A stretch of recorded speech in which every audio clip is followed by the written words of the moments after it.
So Steve, you and I, we both work in social media, and we both work in financial services space with banks and financial brands of different kinds. So I wanted to chat today just about social media and how social media is being used in various parts of the business. So I know that you do more work with brands. I do more work with people and individuals. But so what's going on right now for you, and what's your feeling about how banks and financial institutions are using social media or ought to be using social media in the middle of this COVID crisis?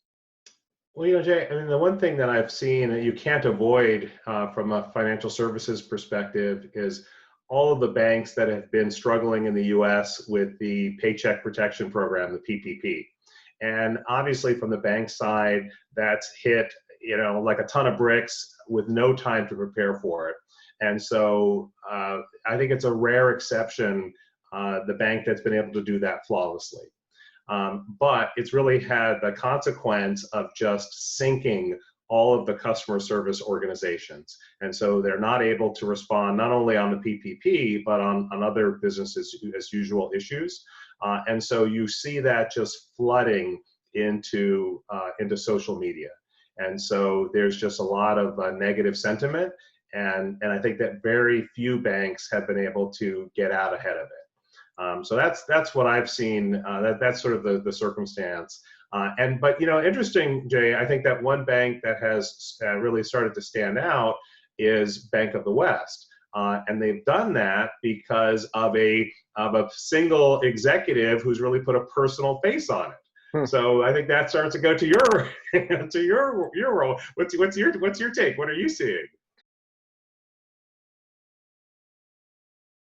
What I focus on is individuals and the fact that everything is closed down now in terms of professional development and networking, and anybody who's involved in innovation in a financial institution today is all of the places and all of the things we used to do to connect and interact and get new ideas are no longer happening. So I've really been a strong advocate that businesses and business leaders need to get out and do social networking more than they have in the past. That really, this is about keeping your business networks alive, which we all know, no matter what kind of business you're in. I mean, there's folks in your network that are important to stay in touch with, to stay connected to for all kinds of reasons.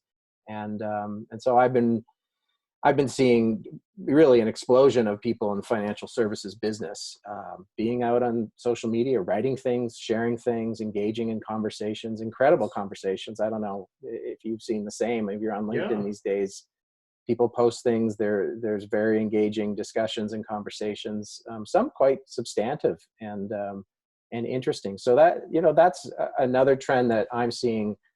I'm interested in learning more about business leaders specifically that you're aware of who are stepping forward and what they're specifically doing. But look, it's a difficult time, and I think putting a personal face on some of these difficulties actually helps people, and that's always been a philosophy I agree with, and in many ways now is the time to be stepping forth and doing that. Absolutely. And I think, Jay, for lots of organizations, it's a case that they don't have the time to do social media the way they'd like, right? And I think particularly for smaller and mid-sized financial institutions, it always seems like they're on a treadmill, right? So and I think that the answer to respond to that is to try to be proactive, to try to have a plan, to be more efficient and focused with your social media so that the things that you do have the maximum impact. But Jay, you did a great article on tips on the personal level, right? So if you want to personally engage, do you want to just share like what are some of the key tips? Because all of us, we don't have enough time on social media. The research that we've done is that if you want to get visibility and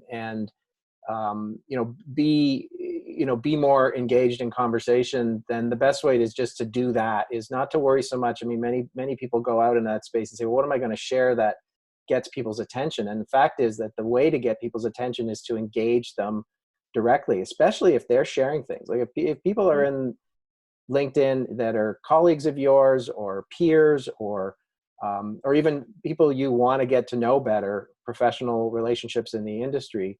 Pay attention to those folks and what they're sharing, and then engage them around what they're sharing. You know as well as I do, if you put something out there and somebody comments on it or promotes it or engages you with a question, you have a tendency to want to respond to that and and deal with that person. And if that happens a few times in a row, you start to notice some of the folks who are paying attention to you. So that's my number one rule, is pay attention to people, and you'll get back the attention of those folks. And really, you're striving to build a community and be part of a community. And that's one of the best ways to do it. Just give attention. Well, Jay, I know I'm always challenged to, find good content to share. I mean, obviously, Beyond the Arc, my team creates a lot of good content. And when we have that, we can share. But lots of times I want to share other things. What are you gravitating to in terms of best tools, techniques? Do you have any strategies for how you're finding good content? Yeah, the best, I say this all the time, is curate the curators. There are Yeah. people out there who share good content all the time. You're one of them. And, pay attention to those people. One of the things we've started doing recently is we've just literally will create an Excel file or a Google sheet, and we'll put all the LinkedIn profile addresses for key people we want to pay attention to. And then you can even also put in the very specific link that goes right to the page that shows all their posts, their recent posts. And so with one click, I can go to your profile. I can see what you've actually posted on LinkedIn in the last, few days or a week or two. And I can go down there and I can like a few things, and I may even want to comment on something. So if there's specific people that I want to pay attention to, I make that list. And, I go 5 or 10 people a day. I go look at their profiles, interact with some of their content. And through the week, you can touch a lot of people, have a lot of really, not just get attention in terms of your own visibility, but you can learn a huge amount of things, right? You can see what people are sharing and really engage. So that's really what I advocate is figure out who's important to you and why, and then pay attention to those people. It doesn't have to be thousands of people. It could be, Jay, it's funny you say that, because that's actually, I have a similar technique, in terms of just creating just a basic list of people that I want to, keep up with. And as you're suggesting, I think that brands could do this too, right? You could think about who are the thought leaders in your space and what are people talking about.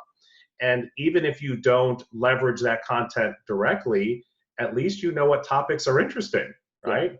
Or perhaps more important, what content is not interesting, right? Right?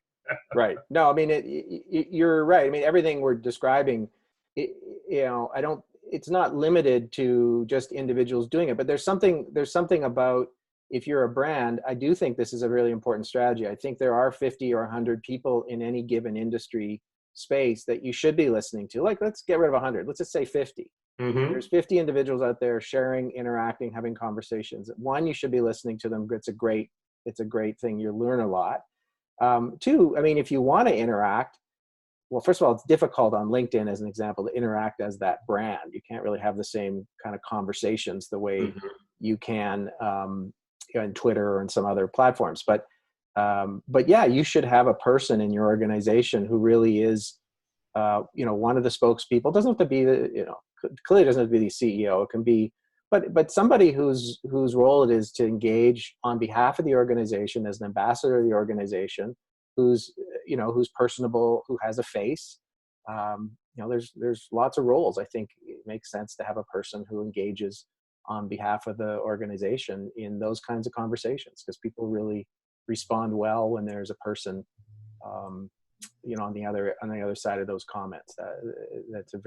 It's good for the brand in so many ways. Yeah, no. So Jay, I think that I'm not gonna presume to read your mind, but I have a very particular thought about paid influencers and paying people as part of those relationships. And I can say, as a recent conversation with a prospective client, I said, we never pay influencers. In fact, what I find influencers who are looking for that, that's just not what we offer, because I found that you don't need to go that route. There's other ways to sort of truly engage. Now, that's my take, but you work, you work very actively in this space. What do you think? Do you see value in working with paid influencers? It's a really good point, and it's actually not my preferred route either to pay. I mean, either to be paid as an influencer or to go out and on behalf of my clients and pay influencers in that way. I think I work in a B2B setting a lot, and I do think there's certain settings where it makes sense to do that. But I think a lot of the business settings that we work in, it doesn't make the same kind of sense and I've even run into clients who very clearly don't want to be paying, not because they don't have the money to pay, but they also recognize it's a short-term, shallow kind of engagement, that when, like any kind of paid marketing, when you stop paying, you stop getting the engagement. Whereas if you go out with an intention to really engage influencers as a channel, and really at the end of the day, it's a community of people having a conversation. They happen to have big audiences, and they happen to have influence, because of those conversations. So there's a lot of reason to want to engage them, but engaging them in the long run, I think, is a better strategy, because what you get back, and again, this is, I think, really comes from having a person who embodies your brand or who represents your brand, and you can't really have that kind of conversation as a logo account. Like, it doesn't make sense. So I agree with you. I agree with that suggestion that building those relationships in a real way has many long-term returns that have a lot to do with your reputation, have a lot to do with respect you have in an authority you may have as a thought leader in the space, have a lot of benefits in terms of just the visibility you're going to have as being part of this conversation, and what you get back from it, as we started talking about, right? There's so much you get from just listening to the conversation, and what people are responding positively to and what people are not. Thoughts, but what are you seeing in kind of the broad, sort of social media space that's kind of getting you excited? Like, what's new? What's something that's just hitting the radar? Like, what's got your attention? We talked a bit about LinkedIn today. I really see LinkedIn as coming into its own in 2020, really as part of this, this pandemic and COVID crisis, that LinkedIn has become the only game in town for people that want to, maintain, grow, nurture their human relationships. And, I personally believe that human relationships are one of the most valuable assets we have in business. And it's nice to have one-on-one conversations, as we're doing today, but you can do a lot with a little amount of time in your social networking if you're doing it right. And LinkedIn's really emerging as the business place. It's been coming for a while, but I think today a lot more focus around full-on conversations happening between influential people on LinkedIn. How about you? What are you seeing? Anything technologically or anything trend-wise that's happening right now that's interesting? I'm fascinated personally and professionally with TikTok. I think that is, it's taking the world. It's been around for 3 years now, but it really is taking the world by storm. And I did notice that I now have some in my professional network of people who've made the transition from working for major television networks and movie studios, who have now gone to TikTok. And so that tells me they're developing a content strategy, and that you're going to see more of that on the platform. And you certainly have some very high profile artists, performers, comedians across the board, in addition to the latest dance craze. So I think that is, I see that, Jay, as, if you roll back the clock, and I think you and I probably were talking about this some 5-6 years ago, when platforms like Pinterest, started to rise in importance. I think that TikTok is now sort of hitting that point. And the question is, is that, how can you leverage it? Is it a place you should be? and where's, sort of where's it going? So I think none of those questions, I don't have answers to any of those questions yet, but I think that they're very, that's what's got my attention for sure. Well, it's actually funny that that was your point, because literally on our blog, the last 2 articles we've published were about TikTok, and we have somebody on our team who's been really using this period of time to dig into it. He managed to figure out how to get 10,000 followers in the first 30 days of the quarantine. Wow. Or of the lockdown. So I have also been paying a lot of attention. I have a couple teenagers in the house, and yeah, it's some great comedy, some great content, just the whole concept of the vertical video content, right? It's really clear. I mean, people have been talking about the importance of video for some time, but it's clear when you get on TikTok in 15 seconds how absolutely, powerful that can be if you know what you're doing. So it is an interesting development that I'm also paying attention to, and I haven't really fully figured out, where it fits into the business world that I've been working in, whether it's fintech or B2B sales. But as you have said, I've seen some very interesting trends of some mainstream content producers coming onto that platform, and yeah, and I think that short form content is just going to be a huge thing in the coming years for sure. Yeah.